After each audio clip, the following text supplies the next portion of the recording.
సదాశివసమారంభాం వ్యాసశంకరమధ్యమాం అస్మదాచార్యపర్యంతాం వందే గురుపరంపరాం. జ్యోతిష్ శాస్త్రాన్ని భావితరాల వారికి ప్రసాదించిన ఋషుల యొక్క పాదపద్మాలకి నమస్కారం చేసుకుంటూ, అలాగే నాకు ఈ జ్యోతిష విద్యను నేర్పిన గురువర్యులు జ్యోతిష బ్రహ్మ కీర్తిశేషులు శ్రీ ఈరంకి సూర్యనారాయణమూర్తి గారు, సూర్యశ్రీ దైవజ్ఞ గారి యొక్క పాదపద్మాలకి నమస్కారం చేసుకుంటూ, ఓం శ్రీ మహాగణాధిపతి నమః, శ్రీ గురుభ్యో నమః, హరి ఓం.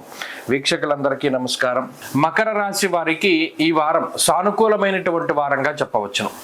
గత వారంతో పోల్చుకుంటే అనుకూలించేటువంటి గ్రహాల యొక్క సంఖ్య పెరగకపోయినా ప్రతికూలించేటువంటి గ్రహాల యొక్క సంఖ్య తగ్గింది.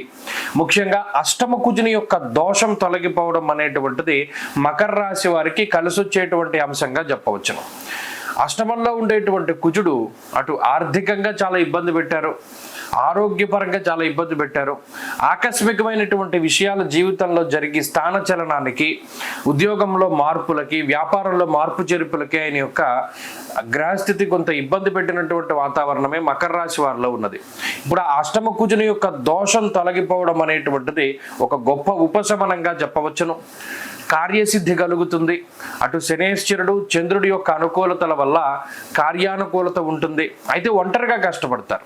ఇందులో ఎవరు సపోర్టు ఉండదు, కుటుంబ సభ్యుల యొక్క సపోర్టు ఉండదు. సామంత జన విద్వేష దారాపీడా సుతామయం అన్నటువంటిది శాస్త్రవచనం. అటు కుటుంబం సపోర్ట్ ఇవ్వకపోగా మీ యొక్క శ్రమ, అంటే మీరు కష్టపడేటువంటి తత్వాన్ని కుటుంబం పెంచుతూ ఉంటుంది. అంటే కుటుంబ సభ్యులకు ఏదో ఆరోగ్య సమస్యలు రావడము, లేదా వారికి మీ యొక్క సహాయం మీరు ఎక్కువగా వారు సహాయం చేసేటువంటి పరిస్థితుల్లో, అంటే మీ యొక్క సహాయాన్ని వారు ఆశిస్తూ ఉంటారు. ఎల్లప్పుడూ కూడా మీకు ఎంతసేపు ఒంటరిగా ఎదురొడ్డి పోరాటం చేసేటువంటి పరిస్థితుల్లోనే జీవితం ఉంటుంది. ఎవరి యొక్క సహాయ సహకారాలు ఉండవు. మిత్రులు కానీ, సన్నిహితులు కానీ, బంధువులు కానీ ఉచిత సలహాలు ఇస్తారు, కానీ వారు చేయవలసినటువంటి పనులలో సైతం వారు సహాయం చేయలేనటువంటి పరిస్థితి. ఇది ఒకటి, కొంత భారం పడుతూ ఉంటుంది.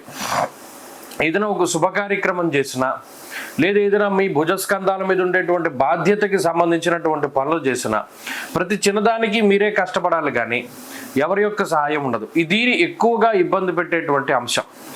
ఇక అష్టమ కుజుడు యొక్క దోషం తొలగిపోవడం ఒక ఉపశమనం. చాలా కాలంగా పట్టి పీడిస్తూ ఉన్నటువంటి రుణబాధలు కానీ, అనారోగ్య సమస్యలు కానీ, లేదా ఉద్యోగ సంబంధమైనటువంటి ఇబ్బందులు కానీ తొలగిపోవడానికి ఇది అవకాశాన్ని కల్పిస్తూ ఉంటుంది. కాబట్టి ఈ గ్రహస్థితి ప్రత్యేకంగా కొంత ఉపశమనాన్ని కలిగిస్తూ ఉన్నప్పటికీ మీ యొక్క భారాన్ని మాత్రం మార్చదు. ఇది గుర్తుపెట్టుకోవాలి.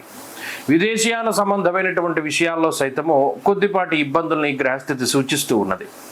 అలాగే కొంత ఉత్సాహం తక్కువగా ఉంటుంది, కొంత మానసికమైనటువంటి ఒత్తిడి ఎక్కువగా ఉంటుంది. అయితే ఈ వారంలో ఉన్నటువంటి గ్రహస్థితిలో వారాంతంలో చంద్రుడు దశమంలో ఉంటారు కాబట్టి ఏ పని చేసినా దశమస్థో యథా చంద్ర యత్ర కార్యార్థ సాధనం అన్నది గ్రహస్థితి. ఆ పనులన్నీ కూడా ఎటువంటి ఆటంకం లేకుండా ముందుకు వెళ్ళిపోతాయి. కాబట్టి శుక్ర శనివారాల్లో ఏ పని ప్రారంభించినా విజయం సంప్రాప్తిస్తుంది. మకర రాశి వారి వారం మరింత అనుకూలమైనటువంటి ఫలితాలను సాధించడానికై, షష్ఠస్థాన స్థిత శుక్ర గురు దోషాలను పోగొట్టుకోవడానికై దక్షిణామూర్తి యొక్క స్తోత్రాన్ని పారాయణ చేస్తూ ఉండడం చెప్పదగినటువంటి సూచన. ఈ వారంలో కలిసి వచ్చేటువంటి రోజు సోమవారంగా చెప్పవచ్చును. అదృష్ట సంఖ్య 2, అదృష్ట వర్ణము తెలుపు. తదుపరి కుంభరాశి.